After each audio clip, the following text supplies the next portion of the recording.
I think the government hasn't received criticism well enough, especially when it came from young people. And I think that's something they definitely need to work on, because that's how a democracy works. Just because our website got blocked doesn't mean we aren't going to find a way around it. Because, yeah, young kids, if there's one thing we deserve credit for, it's for being innovative. Do you believe that it's a way to either send a message to young people or their parents? Yeah, we are young people, but at the same time, we're very well read about the situation. We're not just a bunch of kids going out there and, screaming slogans on the road. We have done our homework. As of today, the Prime Minister has said that India is emerging as a leader of climate justice. Do you believe that the country's response is good enough? Our relief response has been quite good, actually, but our prevention response has been inadequate at best. How can you call yourself a leader when there are young people who are raising concerns about the environment and you're silencing them?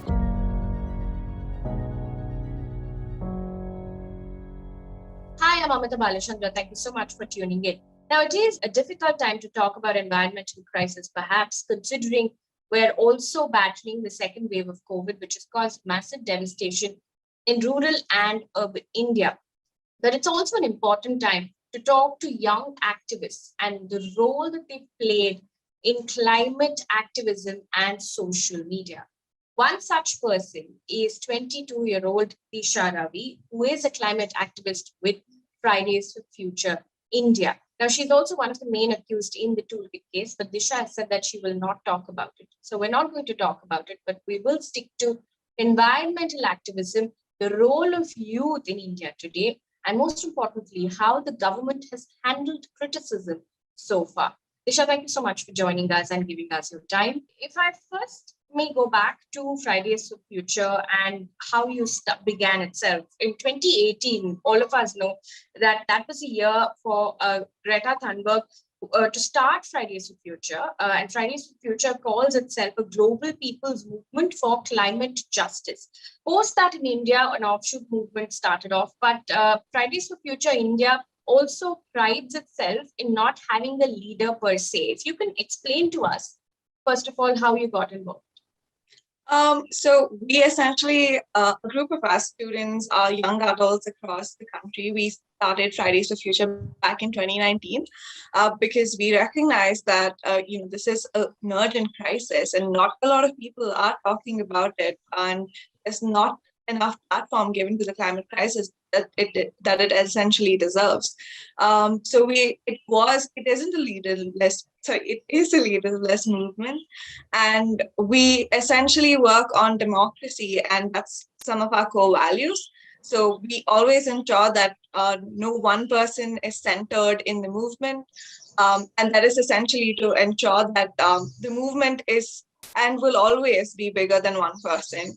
The ideas we have will always be bigger than one person, because the ideas we want to bring forth is climate justice, and that isn't owned by one person. So that's essentially why we have a leaderless movement. Help us understand why Fridays for Future and not any other group, because there were so many groups, and there have been so many groups involved in environmental activism.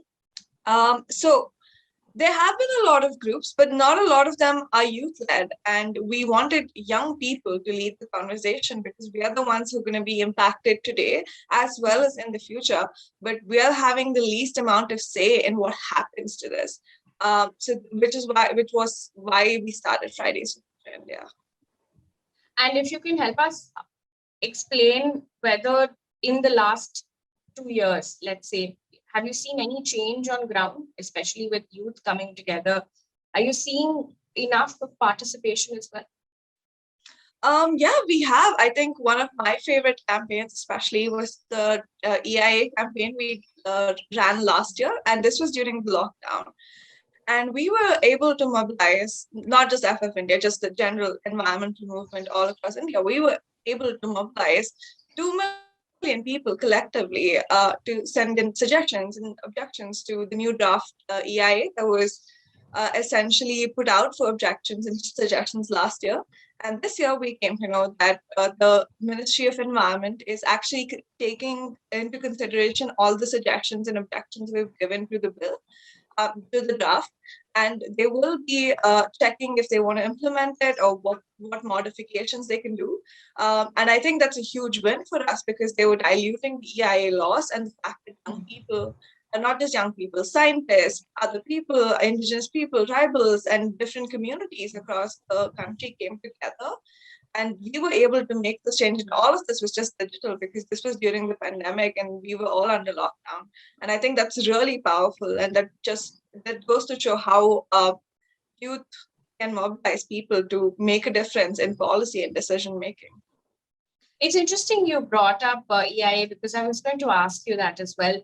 We saw lots of responses from activists and young people from across the country.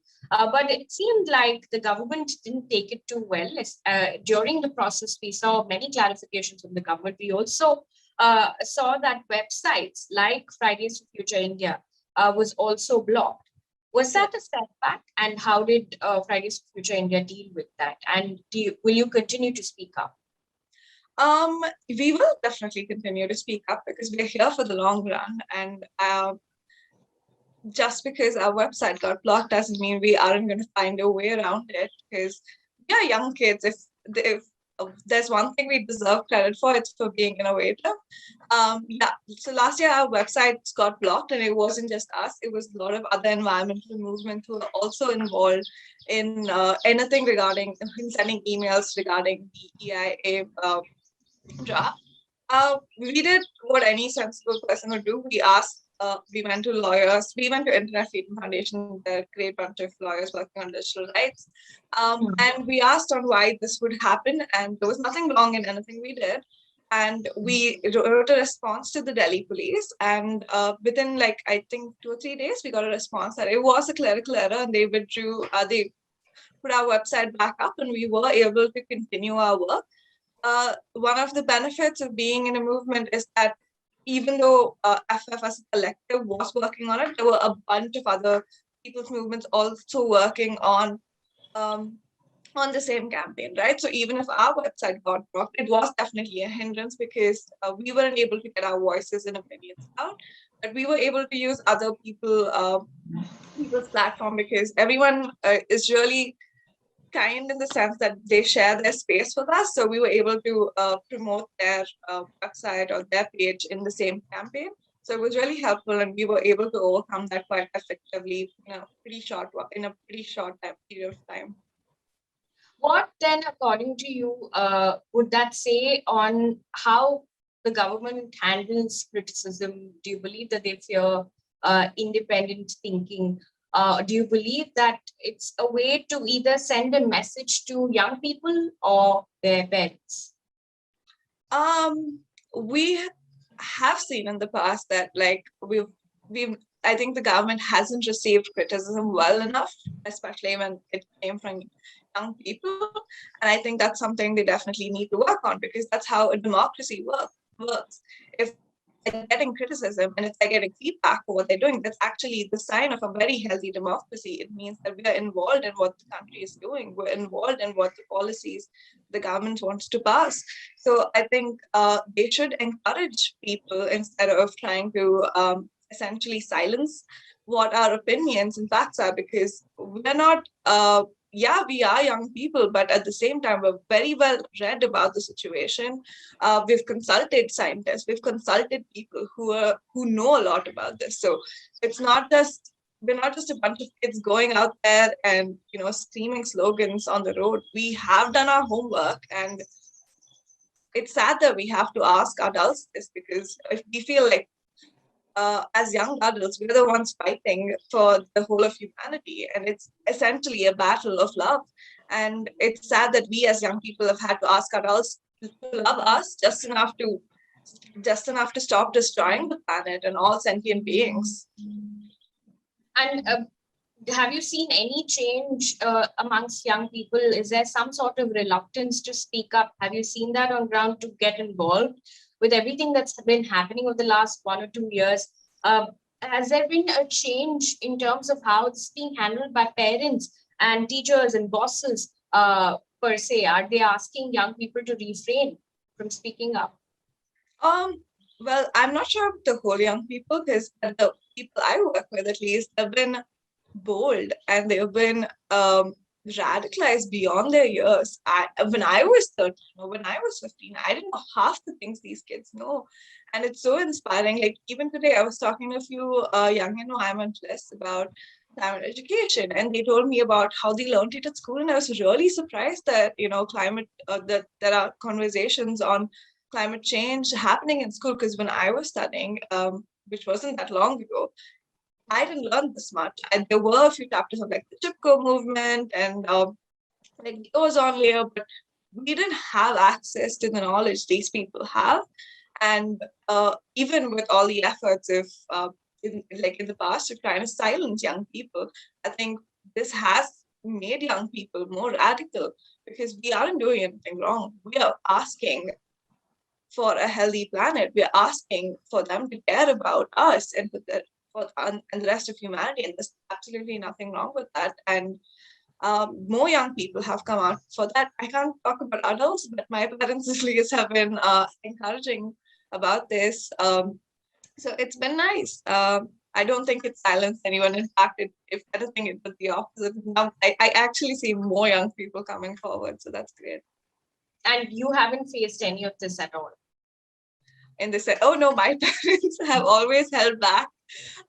It's been a process of trying to teach them that this is okay, nothing we're doing is wrong. And it's been a process and they've come a really long way. But I think they're there where they're accepting and very encouraging now. I also want to talk about your work because as part of Fridays for Future community, you're also part of most affected people and areas movement. And we know that most affected people most often tend to be the poorest in the country. And we've seen that when it comes to COVID, we've seen that when it comes to environmental crisis, because according to Center for Science and Environment, they say that some of the poorest and populated states of India, like Bihar, Jharkhand, etc., are the most vulnerable. So as part of this wing, what are you doing along with your other members to try and help solve this problem? I'm very glad you brought it up. This was initially started as MAPA, which is the most affected people in areas, because we wanted to ensure that people who've been impacted by the climate crisis firsthand, this was essentially for as a global platform, so it was for the global south essentially. But even in India, the most affected people are fisher folk, they're Adivasis, or their tribal communities, or the Dalits and Bahajans. And we wanted to ensure that they're the ones leading climate conversation. So in FFF, actually, we have a lot of Adivasis who are a part of the movement, who have led several campaigns, and they have been at the forefront of making decisions. And they've also been leading so many campaigns. Like we have FF Jharkhand, which is a fully youth-led indigenous chapter. It was started by Adivasi youth, and even in FF Chhattisgarh, there are a lot of Adivasi youth who actively partake, and we have learning sessions where we learn from them, and they have Adivasi and indigenous wisdom is something that's incredible, and I've learned so much from them, and we ensure that everything we do, we are inclusive. And we make sure that their voices are the ones that are being heard and are the forefront, because they have a lot to say and they have immense amount of knowledge, and it deserves to be heard by people. So that's essentially what we've been doing. And the way India has handled climate crisis itself, and the reason I'm bringing this up is because Prime Minister has said that India is emerging as a leader of climate justice. But the statistics point to a completely different picture. And I want to talk about this for a minute. India is the fourth worst climate-induced disaster-hit country in the world, according to statistics. We've also seen 33 cyclones between 2011 and 2020. An average of around 3.73 million people a year got displaced between 2008 and 2020. We've also seen that 2020 was the 8th warmest year on record. Do you believe that the country's response is good enough, fast enough? I think our relief response has been quite good, actually, but our prevention response has been inadequate at best. Because like, let's take the recent cyclones that hit, right? So we had two cyclones very close to each other that impacted both sides of the country. And I know friends who were personally impacted because I had so many friends who were in Mumbai, who were in Goa, and who were in Kerala that were impacted. And it was heartbreaking to see them have to go through this. And this is a very regular occurrence for them. And the fact that this is happening in such a short span of time, and this is just pre-monsoon, is very concerning because data shows that climate change intensifies the effects of and impacts of cyclones. And I do feel like we do actually do a great job at relief work. So we are effective in getting people out and providing them some sort of relief once the cyclone has hit. But we haven't done enough to prevent the actual cyclone from happening. Cyclones are probably still going to happen, but how can we prevent the intensity of it? And that isn't something that is being discussed on a national level by our leaders, and that's very concerning because that's something we should be discussing. But instead, we're diluting environmental laws, not just the EIA. Even today, I was reading about how the forest laws are being diluted, and that's very concerning. And we're auctioning coal mines because we are behind coal now. And instead, we can use that money and the resources to invest in a renewable energy, which isn't something we're doing, and that's very concerning.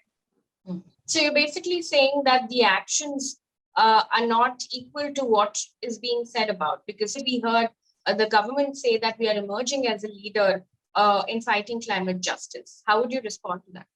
I mean, are you really a leader if you're silencing young voices of who are raising awareness about environmental concern? How can you call yourself a leader when there are young people who are raising concerns about the environment and you're silencing them? How can you call yourself a leader when our NDCs don't even meet the Paris guidelines? That there's data and statistics that show that we're only going to meet 2 degrees Celsius with our NDCs. So we obviously need to make better NDCs, but instead, I understand that India historically hasn't been the largest emitter because we have been colonized.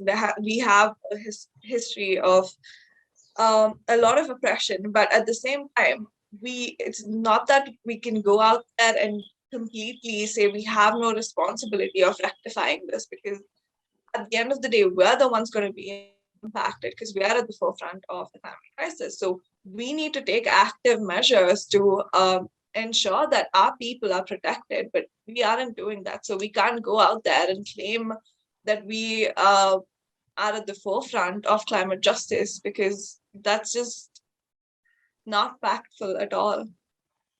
I also want to talk about climate activism online, per se digital activism, because you've been involved, and you mentioned this as well previously, that you've been involved in helping raise funds for cyclones.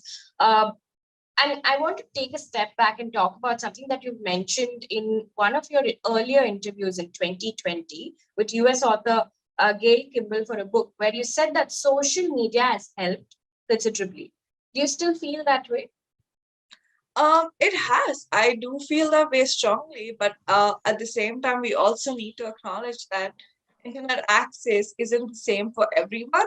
Though we have made considerable progress and we have been able to reach, say, communities of people that we haven't been able to access before, and it is hugely, hugely positive. But at the same time, there are rural communities and tribal communities that we haven't been able to access because they don't have access to internet. But at the same time, we can't go there in person because there is a lockdown and there is a pandemic that is ongoing. So it does have its benefits, but at the same time, it doesn't solve all the problems. And how do you see digital activism, for instance, pan out over the next couple of years? Because I'm talking about this in the backdrop of the new IT rules, which essentially requires social media platforms with more than 50 lakh followers to set up grievance redressal systems. How do you see this panning out over the next couple of years? I think the new IT rules are very concerning. In fact, Fridays for Future India is having a session today with a digital rights lawyer in the evening about it. And I feel like a lot of what we have to say as young people will be censored because we've already seen that, and we didn't even have the IT rules back then. But with the new IT rules, it's very concerning because they're giving the government a lot of power on who gets to say what. And I think this is a violation of our basic fundamental right of speech and expression. And I feel like this isn't going to stop anyone from saying what they want to say, but because we will be censored and our reach is going to be, I'm assuming, much lesser, or like the website block happened, we're expecting more blocks, we're expecting our accounts to get, they may ban us because if they don't agree with what we're saying, it's not even going to be up for discussion. It's not going to be up for debate. It's going to be straight up banning us, and that's very concerning for me. I also want to ask you about young activism itself. We've seen, and this is a tweet that I want to refer to by Lizzie Priya from Manipur. Last year, she had said, and I'm quoting her, never underestimate the power of a child. And this was when she was already 2 years into activism. We've seen many, many movements post that. We've seen Save Are movement. We've seen the Save Mole movement in Goa. Where a lot of youth are beginning to speak up and take to streets and protest as well. Is that because they're restless for change? I don't think we're restless for change. I think it's because we've seen the environment being actively destroyed instead of protecting the environment. We've seen what I think the MIFCC approved over 200 deforestation projects last year, if I'm not wrong. And the acceptance rates for deforestation has significantly increased in the past 7 years. And climate justice is not just about forests, the rivers and soil, it's about the people who inhabit these forests, people who survive because of the rivers there, and the people whose livelihoods depend on the soil that is being polluted. And I think young people are beginning to see that. And so climate justice is about people who have to basically watch their house get washed away because of the floods. And it's a very heartbreaking and gut-wrenching sight to see. And we've experienced that, and we're already young, and I've experienced the climate crisis personally several times over in my lifetime. And I'm still on, and I'm an urban activist, so I have more privileges than, say, a rural activist would. So I can't even begin to imagine what their lives must be like, or what they have to go through. So it's not because we're restless, it's because we've had to see all of this at an age where we're not supposed to have. And what do you believe then is probably the greatest threat that the youth of India must fear over the next 1 decade? It's about the lack of political will to make the change. My biggest fear is just that. It's not because we don't have it in our power to make the change. We do. We can reimagine a new world. We can enact this new world that we want to, where people are prioritized over and over again. But there's no political will to do it. And if there's no political will, there won't be action. So that is my biggest fear. And I also want to ask a few personal questions, if I may. One, if you can tell us what's your greatest escape when things get too much, what do you do? I read a lot and I go off social media because I've realized that I actually just use social media to watch a lot of cat videos, and like birds.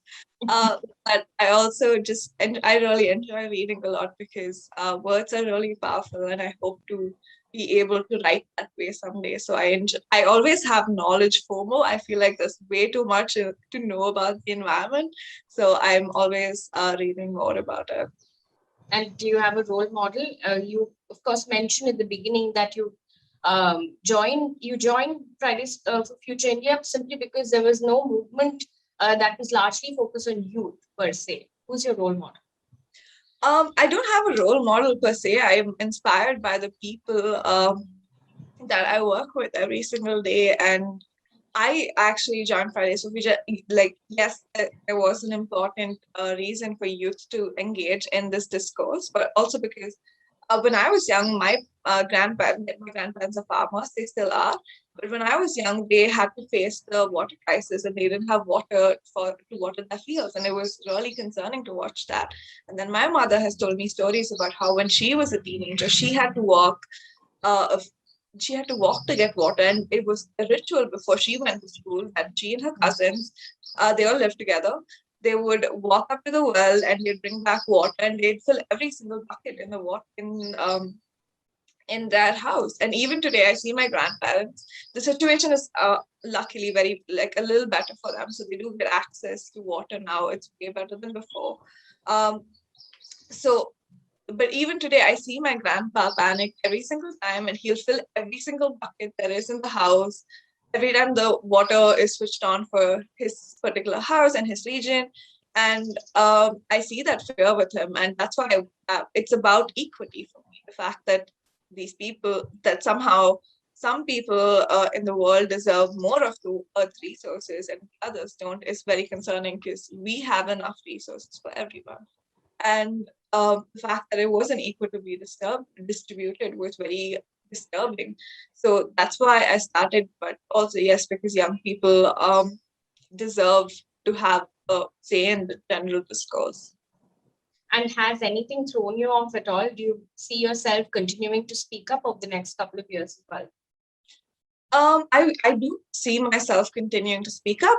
I'm obviously going to take breaks because it's human to take breaks. It's human to get tired and demotivated a lot of times, especially given the situation we're living in. But it's not going to stop because I'm in this for the long run. And I know a lot of people in the movement are in this for the long run. So we're not going to stop. All right. We wish you luck, Disha. Thank you so much for joining us and giving us your time. Thank you so much for having me.